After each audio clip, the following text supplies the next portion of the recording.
Tell me if this has happened to you.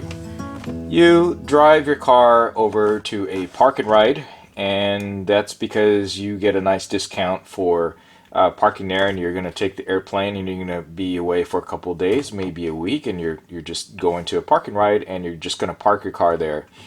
And you go off on your trip, you come back, you find out your battery is dead. Maybe you had something plugged in. If you're like me, you have a lot of things plugged in, you forget to plug things in.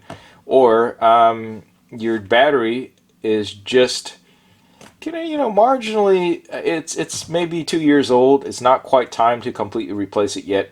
But for whatever reason, you just didn't have enough to start up because due to cold weather or whatnot. And you just can't start it up. Now you got to wait. You got to call AAA to come out, or you got to call a towing service that can jumpstart your car. And you waste some time to do that. I'm sure that's happened to just about everybody who drives, and sooner or later, your battery is going to die. So a lot of batteries only have like 60 months maybe of warranty. A lot of it's prorated. They really only give you 2 years of warranty on the battery because that's what they expect the batteries to really last. But what a lot of people don't know is that lead acid batteries actually degrade quite a bit faster if you use it, right? Starting batteries are typically there pretty much to give you a lot of charge right away, to give you cranking amps or cold cranking amps. That's usually how they're rated. But they're not really made for the long haul in terms of constant use of power. That really kills it up pretty quickly. So we all know you got a car, you got an alarm system going on. There's some electronics going on in there with a lot of cars now, with a lot of high-tech gear, gadgetry. Some have Wi-Fi hotspots, XM radio. They all kind of drain a little bit of power all the time just sitting there. So this is the reason why sometimes you come back and your batteries just don't have the power, right? If it's been sitting a while.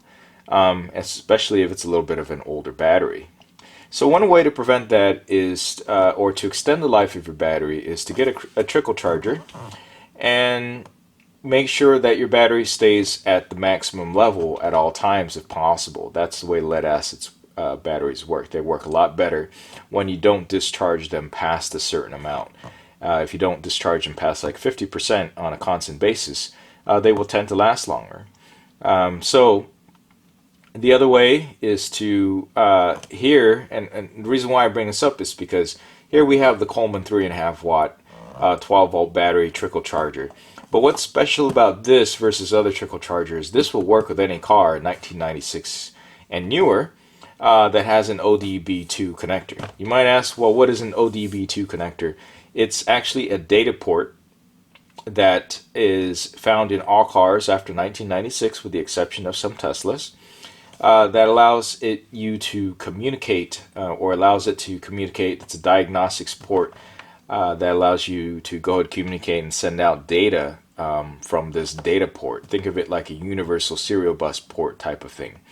But this OBD2 connector is standard in all cars internationally. 1990, I want to say 96 and later, but not in all cars now, right? Some electric cars don't actually have an OBD2 type connector. If you're driving an electric car only, chances are this is not going to do anything for you because it only gives you up to 3.5 watts. So this is only a 3.5 watt thing. It is great for cars or occasional use, supposedly. We will find out. I have a case where I have a car that I don't drive a whole lot because I don't like driving. But I do have, the alarm system going all the time. And that takes up power. So this is different from other solutions in that it's the adapter that is key and different. This is the key that allows you, no matter what kind of car that you have, as long as 96 and after and not an electric vehicle, that you can plug this in and it will definitely charge. There are some cases where the car, where you can just use a regular cigarette lighter port thing, and I guess they give you all three types here. One is to connect directly to the battery terminals, right? The plus, the positive, and negative. The other is through the cigarette lighter socket, which does not work in a lot of cars that don't have an active cigarette lighter adapter when you power off the car. Okay, so it doesn't provide power, so there's really no link to it. So this will not help in many cases. In my case, I got, you know, a Subaru, and this is not going to charge my battery because when you turn off the car, the cigarette lighter power goes out. Right? A lot of German cars, they stay on, and so in those cases you can use one of these. But you know, in a lot of Japanese cars, they don't stay on. So Coleman came up with this solution, which actually plugs in directly into your OBD2 port there, and this is just a standard output that you can use. This is pretty standard across a lot of their solar accessories. And at 3.5 watts, you don't need a solar charge controller. So basically, this hooks up like this, and then you find your OBD2 port, and you plug that in down below, and then now you're guaranteed a trickle charge up to 3.5 watts. And this is the type that is not super efficient, but what this is good at, this is, I believe, the amorphous type. What this is good at is that even in cloudy conditions like right now, or in less than ideal lighting conditions, this will still generate power. And you know, up 3.5 watts is really nothing, but it's enough to counteract the effects of fancy alarm system, for instance.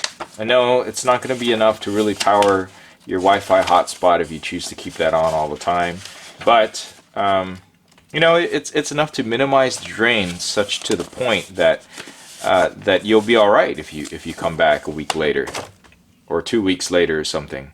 And hopefully it's smart enough that it powers off. But this piece is the important piece. I don't know if they sell this separately, but if they do, I suppose feasibly you can just buy that piece, and if you have any 5 watt or less solar panel, you can also do that as well.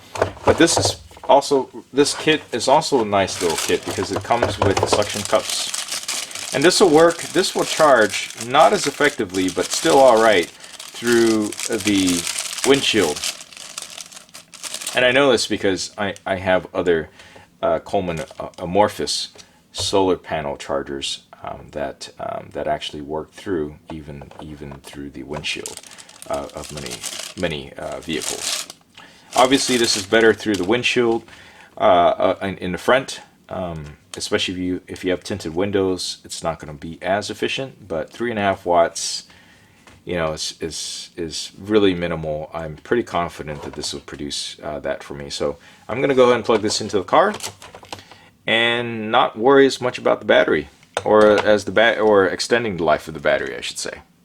Okay, I hope this little video was useful to you. Please like down below and subscribe for more. Thanks for watching.